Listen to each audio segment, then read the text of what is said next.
I'm doing this post from Kyoto in Japan, from an incredibly degraded monkey park, which I thought was very appropriate, given that the other thing that Kyoto is quite famous for, you see the city over in the background, was the climate agreement signed in 1997, which subsequently led in our state, in Queensland, in Australia, to the Vegetation Management Act, which essentially put remnant veg areas mapped all over private land in our country, that helped Australia meet its obligations. So that all those obligations sort of came to a head when we had to start. We weren't in the first round, we're in the second round of commitments, which was just on 20 years ago, actually, 20 years ago next month, February 2005. So I don't think Australia could have met those obligations without essentially stealing remnant veg areas on everyone's land.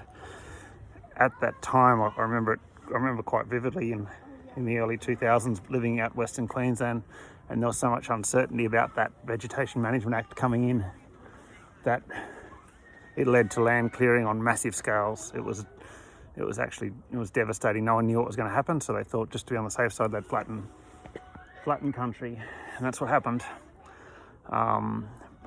Queensland, I guess, was more affected by other states in Australia, as we're relatively undeveloped. So now, why is that all important?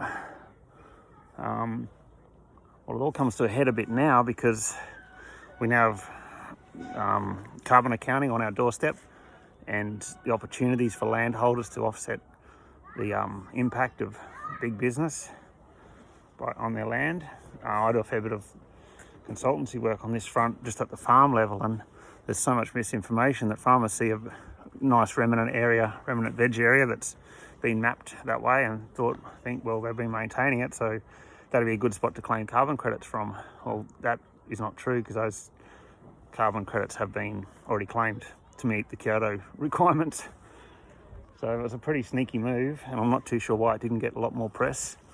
But we're in a situation now where it's only areas that aren't mapped for remnant veg are the only ones allowed to be claimed for carbon projects. There's an emerging market for ecological benefit, and the last bit of information I got from the Department of Environment on that was that it may be possible to claim environmental credits for maintaining habitat in remnant veg mapped areas. So if you're a landholder in Australia, or in Queensland in particular, you have got mapping. Well, every state's got it, but in our state, the remnant veg mapping on your property. If you haven't locked that in, it's called PMAV. You need to lock in those areas if you're happy with where they are. If you're not, you need to appeal it. But it's, all this happened 20 years ago. It's not something that was recent. So if you haven't done it by now, then probably time's a bit late. The reason for locking it in is it can be remapped at any stage. Timber that's over 6 metres tall can all of a sudden be considered remnant, and which I find amazing. And I've been on properties where it's just totally incorrect, the mapping, but the landholder hasn't been on top of it, and it's now locked in forever.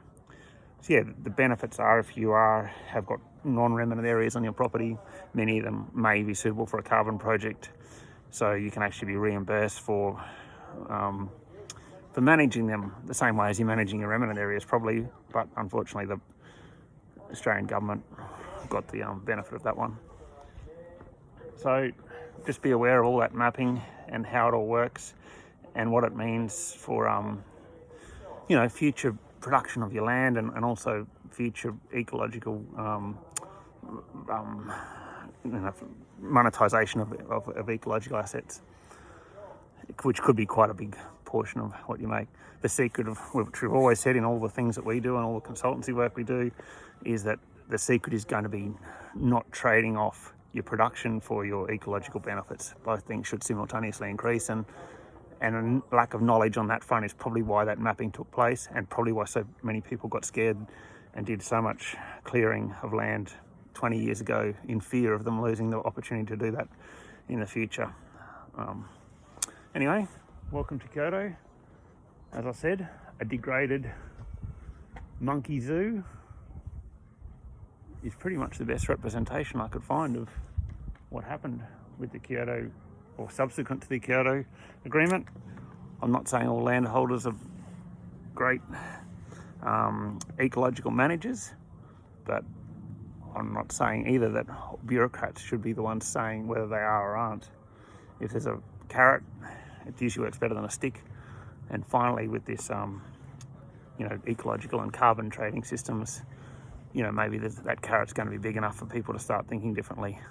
Unfortunately, the opportunity's been taken away from a lot of people with remnant veg mapping all over the property. Anyway, have fun in Kyoto.